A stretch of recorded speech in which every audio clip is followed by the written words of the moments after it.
भुईमुगाच्या शेंगाची लागण आज मी तर पहिल्यांदाच पाहते ते. हॅलो फ्रेंड्स, मी प्रिया. चला तर मग आज भुईमुगच्या प्लॉटमध्ये भुईमुगाच्या शेंगा कशा लावतात ते पाहूया. हे पहा, असं बेड तयार केलं तर बेडवर असं शेंगाचं असं लाव शेंगाची लागण अशा प्रकारे केली जाते. तुमच्या इकडे कसे करतात हे काही कमेंटमध्ये सांगा. मी तर पहिल्यांदाच पाहिलं तर बेडवरती शेंगाची लागण केलेलं असते ते. नंतर आज काही ऊन कडक नव्हतं, पण आज थंडगार सावली, खूप मस्त मस्त नवीन नवीन झाडं होती इथं. आंब्याच्या झाडाला तर आंबे पण खूप लागलेले होते. आंब्याचं झाड होतं, हे काही सुपारी नारळाचं पण झाड होतं आणि दुसरं झाड तर सुपारीचं आहे. तुम्ही पण बघा.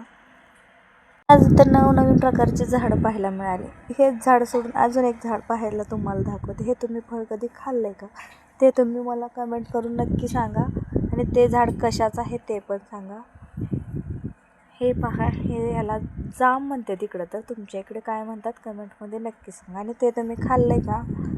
तर होतं पूर्ण लकडलेलं भरलेलं झाड होतं. आता घेतलं एक फळ तोडून आणि ह्याची टेस्ट करून पाहिली. एकदम मस्त लागत होतं बरं का. मी इथं तर पाहिलेलं आहे. आता म्हटलं घरी पण दारात वेल आहे कारल्याचा, कारले तोडून घेतले थोडी.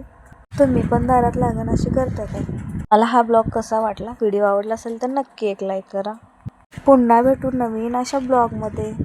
पटकन कारले तोडा आणि कारल्याची भाजी करा. जाता जाता लाईक करा. Bye bye.